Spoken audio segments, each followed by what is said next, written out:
Hi hello. AP Vizianagaram జిల్లా బాడింగ్ మండల కేంద్రంలోనే social welfare school and కాలేజీలోనే ఉన్నాం. ప్రస్తుతానికైతే ఇప్పుడు ప్రిన్సిపల్ గారి దగ్గర ఉన్నాం. ప్రిన్సిపల్ గారి దగ్గరికి వచ్చి ఇంటర్వ్యూ చేయబోతున్నాం. సార్ నమస్కారం. సార్ నమస్తే అండి. మీ పేరు ఏం పేరు సార్? నా పేరు కేఎంపీ నారాయణరావు. కేఎంపీ నారాయణరావు. అయితే ప్రస్తుతానికి ఇక్కడ అడగవలసిన ప్రశ్నలు ఏంటంటే, కాలేజీలోని ఇంటర్మీడియట్ ఎంతమంది స్ట్రెంత్ ఉన్నారో, ఇంటర్మీడియట్కి ఎలాగా స్టడీ అవర్స్ ఎన్ని గంటలు ఇచ్చారో ప్రిన్సిపల్ గారు, ఏ విధంగా టీచర్స్ని అండ్ కాలేజీ లెక్చరర్స్ని ఏ విధంగా ప్లాన్ చేసి ఎన్ని అవర్స్ ఇచ్చారో అడిగి ఇప్పుడు తెలుసుకుందామండి. అది ఇప్పుడు ఎంతమంది హాజరయ్యారో, ఎంతమంది ఎలాగ రాశారో, ఎగ్జామ్స్ ఎంత బాగా రాశారో, ఎంతమంది పాస్ అవుతారో సార్ని అడిగి ఇప్పుడు తెలుసుకుందాం. సార్ చెప్పండి సార్. నమస్కారం అండి. గురుకుల పాఠశాల కళాశాల సాంఘిక సంక్షేమ గురుకుల పాఠశాల కళాశాల ప్రిన్సిపాల్ అయినటువంటి కేఎంపీ నారాయణరావు మాట్లాడుతున్నాను. ఈ సంవత్సరం ఇంటర్మీడియట్ పరీక్షలకి సెకండ్ ఇయర్ 15 మంది విద్యార్థులు అటెండ్ అయ్యారు. ఫస్ట్ ఇయర్ 41 మంది అటెండ్ అయ్యారు. మేము ప్రణాళికాబద్ధంగా పిల్లలను చదివించాం.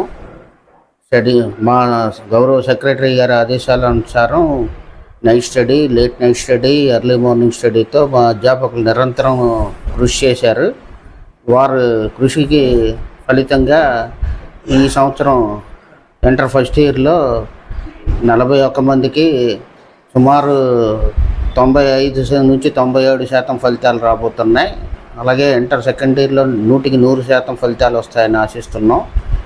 దానికి ముఖ్య కారకులు ఎవరు అంటే మా అధ్యాపకులు. వారు చేసినటువంటి నిరంతర కృషి, పిల్లల తాలూకా క్రమశిక్షణ, తర్వాత ఇప్పుడు నాకు ఇంటర్వ్యూ చేస్తున్నటువంటి వ్యక్తి కూడా ఈ గురుకుల పాఠశాల కళాశాలకు చెందినటువంటి విద్యార్థి అవటం మాకు చాలా గర్వకారణంగా ఉంది.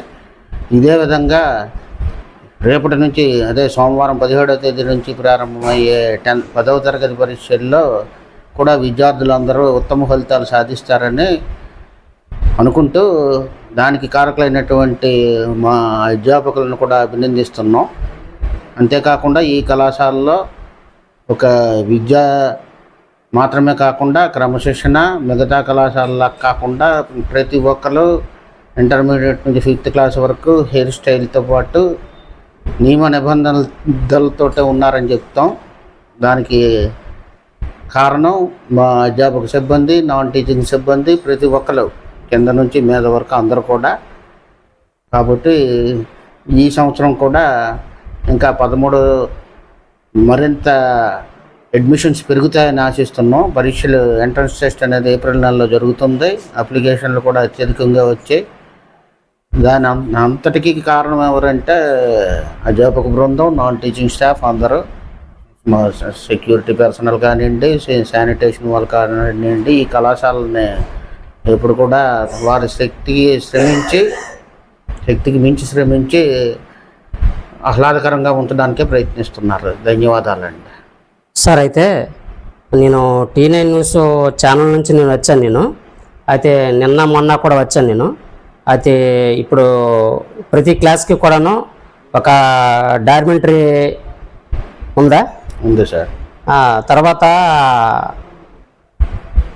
ఈ పిల్లలకి వైద్యం చేయించడానికి ఎవరైనా డాక్టర్లు పెట్టారా? హెచ్ఎస్ గారు ఉన్నారు.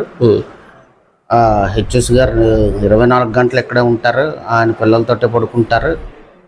ఎప్పుడు ఏమవుతుంది, ఒకవేళ ఆయన శక్తికి మించి ఏమైనా ప్రాబ్లం వస్తే నియరెస్ట్ సిహెచ్సికి తీసుకువెళ్తాం. కానీ అటువంటి పరిస్థితులు ఇప్పటివరకు రాలేదు. సార్, అయితే నిన్న వెళ్ళి చూశాను నేను. డార్మెంటరీలు అయితే మటుగా కొద్దిగా కంగాలుగా ఉంది.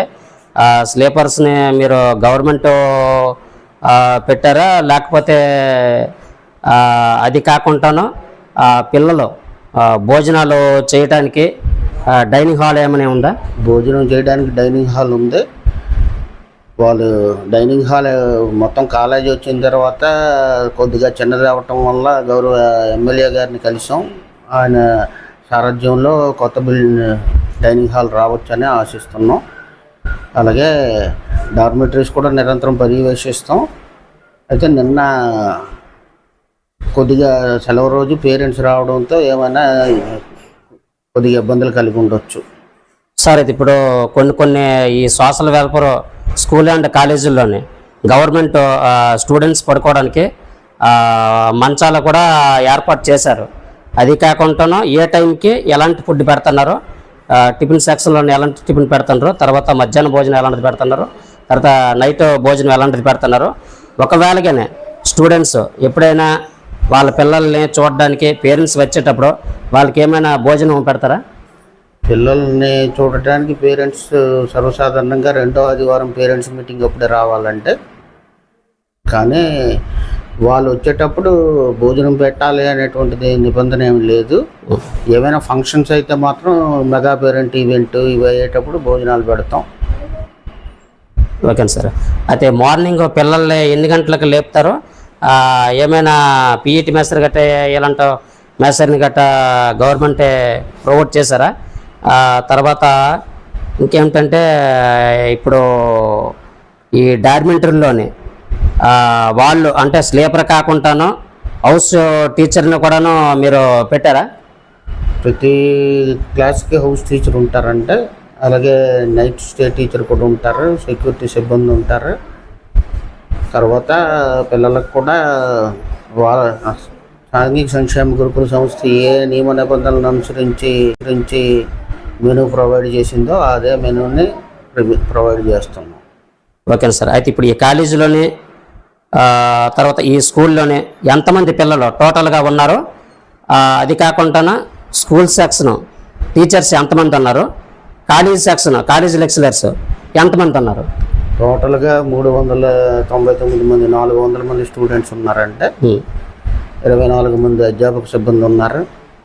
ఇది కాకుండా 6 నాన్ టీచింగ్ సిబ్బంది ఉన్నారు. Okay sir. అది ఇప్పుడు మనకి ఇప్పుడు అడ్మిషన్స్ ఫస్ట్ ఇయర్ జాయినింగ్ అవ్వడానికి అది కాకుండాను ఇక్కడ ఈ కాలేజీలోనే ఈ సోషల్ వెల్ఫేర్ కాలేజీలోనే ఏ గ్రూపులు ఉన్నాయి, ఏ డేట్ నాడు మీరు ఇక్కడ అడ్మిషన్స్ తీసుకుంటారు?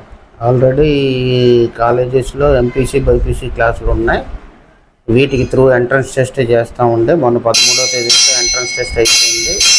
వీటిల్లో ఎంట్రన్స్ ఎగ్జామినేషన్ జరుగుద్ది సాంఘిక సంక్షేమ శాఖ ఆధ్వర్యంలో.